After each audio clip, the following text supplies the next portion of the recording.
Now naturally we know that devices are costly affairs, and one question that was asked was, will introduction of ARNI reduce the need of device therapy in heart failure, reduce ejection fraction? In fact, after introduction of this drug and being used more frequently, it has been seen data is clear with us that many patients whom we had planned for a device do not need a device, because the ejection fraction starts improving from week 4 onwards to week 8, the NT-proBNP decreases, patient symptomatic improvement occurs, so the need of devices to come down.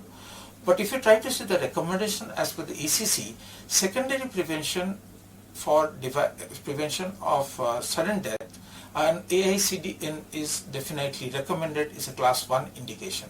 But in primary prevention, for example, in patients where the ejection fraction is less than 35% despite more than 3 months of optimized medical therapy, and they are expected to survive more than 1 year with good functional status, then if the IST had an MI within the prior 40 days, one has to go for a device that is a class 1A indication, and in dilated cardiomyopathy it is a class 1B indication.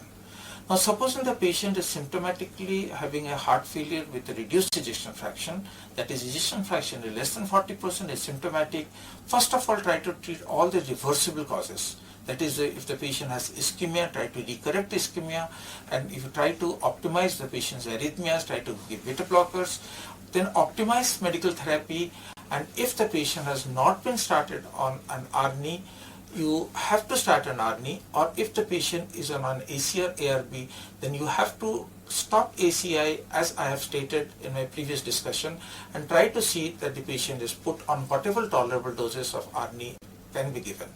Now, if this patient comes to symptomatic NYHA class 2 and is not a candidate for ICD, for example, if the ejection fraction is less than 35% and in class 2 to 3 ejection fraction less than 30% NYHA 1, or the history of VTVF, you have to think of an ICD. Naturally, you have to put this patient on ARNI. Now, you have the one major criteria for putting an ICD or a CRTD is arrhythmias, and the second thing, the LVP. The LVP with wide QRS or a non-LVP with wide QRS more than 150 seconds, there is gap of evidence. There is no data on significant positive benefits of a CRT or ICD when used over and above ARNI. Now, these patients of LVP with wide QRS and non-LVP with wide QRS more than 150, a CRTD or CRTP with NYHA class 4 is indicated. But we know that a major group of patients, at least 1/3 of the patients, are non-responders of CRT. And two important causes for this is the frequent VPCs and the progression of heart failure. And we should remember that devices do not prevent the progression of heart failure. It is only drugs that prevent the progression of heart failure.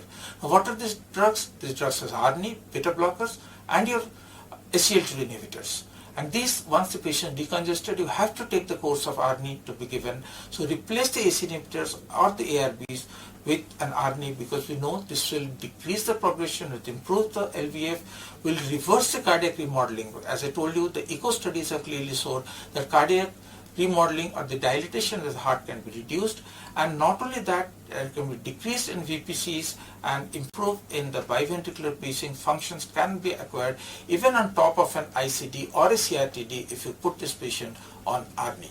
So the take-home message should be that even if a patient is going for an ICD or a CRTD or a CRTP, that is a device therapy, ARNI should be put in all these patients, because progression of heart disease, symptomatic benefit, and of course quality of life and heart failure hospitalization will be decreased, as the data says.